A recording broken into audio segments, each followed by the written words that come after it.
एक गोपी नकली जो लीला भगवान ने की थी वो करने लगी। एक गोपी कहने लगी मैं पूतना हूं, मैं कृष्ण को मारने के लिए आई हूं। पूतना की तरह व्यवहार करने लगी।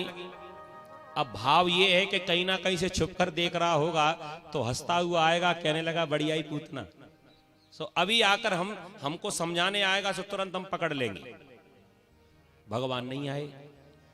एक गोपी कहने लगी मैं वो गोपाल कृष्ण हूं, मैं गैया चराने जा रही हूं। देखो कन्हैया ऐसे ही गैया चराता है ना। भगवान फिर भी नहीं आए। एक गोपी ने तो अपने दुपट्टे को लेकर आकाश में फहरा दिया, देखो मैंने गिरिराज पर्वत उठा लिया, सब ब्रजवासी आ जाओ इसके नीचे।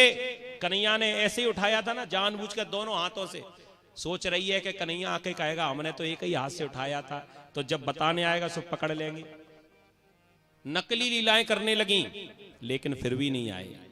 एक गोपी ने कह दिया राधे एक काम करो, तुम बांसुरी बजाना शुरू कर दो। जो बांसुरी है ना, इस बांसुरी का वादन करो। जब अपनी बांसुरी लेने आएगा तो हम कन्हैया को पकड़ लेंगे। राधा रानी ने कहा अरे गोपियों, मैं सब कुछ कर सकती हूं लेकिन मैं बांसुरी नहीं बजा सकती। कितना सुंदर भाव है, रसखान कवि का भाव है। कहने लगे मोर पखा सिर ऊपर राखे हो, गुंज की माल गले पहरोंगी, भावत जो ही मेरी रस खान, तेरे कहें सब स्वांग रचोंगी। क्या क्या कर सकती हैं कन्हैया की तरह, तो बतलाने लगी। ओढ़ पीतांबर ले लकुटी, बन गोधन गायन संग फिरोंगी, पर या मुरली मुरलीधर की, अधरा न धरी अधरा न धरोंगी। सारे काम कर सकती हूं, मैं गाय चरा सकती हूं, मैं पीतांबर ओढ़ सकती हूं, मैं मोर मुकुट लगा सकती हूं, मैं गुंज की माला पहन सकती हूं, गैया चरा सकती हूं, लेकिन या मुरली मुरलीधर की, अधरा न धरी अधरा न धरूंगी। अरे ये बांसुरी तो है जिसके कारण हम जंगल में भटक रही हैं। रात में अगर बांसुरी नहीं बजती तो हम भी अपने अपने महल में सो रही होती। ये बांसुरी के कारण हम यहां भटक रही हैं। अब इस बांसुरी को तो हम बिल्कुल अपने मुंह से नहीं लगाएंगे। तो अब क्या करें? राधा रानी ने कह दिया मुझे मालूम है कृष्ण कैसे मिलते हैं। कैसे मिलेंगे? कह दिया ऐसे बुलाओगे तो नहीं आएगा। हमें मालूम है सब कुछ देख सकता है लेकिन हमारी आंखों में आंसू नहीं देख सकता। अगर हम कहीं कन्हैया की याद करके रोने लगे तो भले ही और किसी काम के लिए आए ना आए, लेकिन मेरे आंसू पहुंचने के लिए जरूर आएगा। और जैसे ही मेरे आंसुओं को पहुंचेगा ना, मैं दोनों हाथों से उसके हाथ पकड़ लूंगी, फिर उसे कहीं जाने नहीं दूंगी। ये है भक्त, ये है प्रेम की बात। राधा रानी ने जब कहा, गोपियां तो वैसे ही हैरान थी, परेशान थी। कन्हैया की याद करके फूट फूट कर रोने लगी और रो रो कर कन्हैया को पुकारने लगी और गीत गाने लगी। जो गीत गाया है उस गीत का नाम है गोपी गीत। गोपियों ने इस गीत को गाया।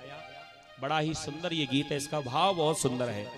19 श्लोक हैं इस गोपी गीत में और इसका पाठ करने से भगवान की भक्ति प्राप्त होती है। गोपियां रोकर भगवान को पुकार रही हैं और क्या कह रही, भाव समझ लीजिए।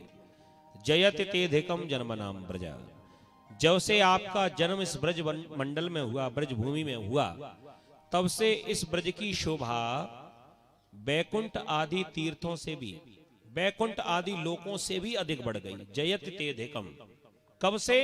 जन्म नाम ब्रजा, जब से आपका ब्रज भूमि में जन्म हुआ तब से इस बैकुंठ की शोभा से भी अधिक ये ब्रज भूमि हो गई। और बैकुंठ का आनंद क्या है?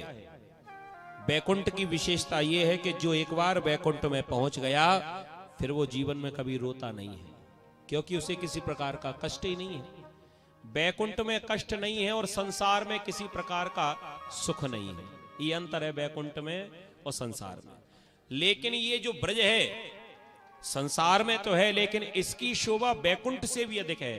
तो जो ब्रज में रहती हैं तो भला वो रो कैसे सकती हैं? क्योंकि यहां तो किसी को दुख होता ही नहीं है। बैकुंठ की शोभा बैकुंठनाथ से है।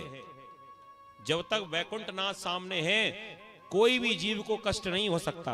ये प्रभु के दर्शन की विशेषता है। ऐसे ही ब्रज की शोभा किससे है?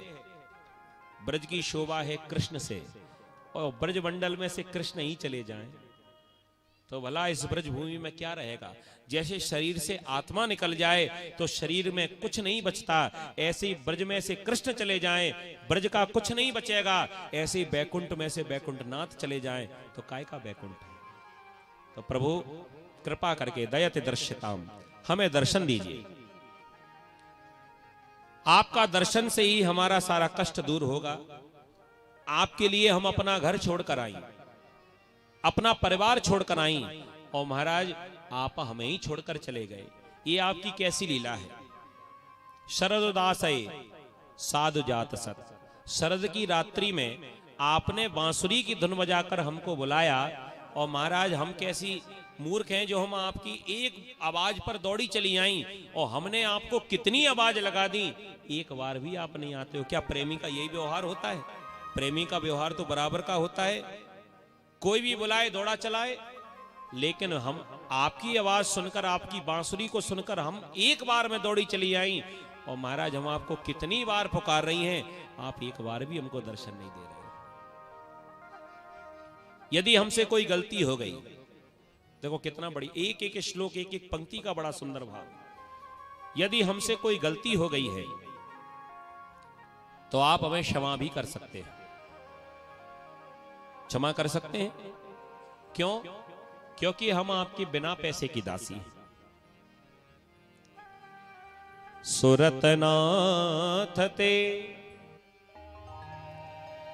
अशुल्क दासिका वरद निग्न तो नेह किम बधा। हम आपके बिना पैसे की दासी हैं,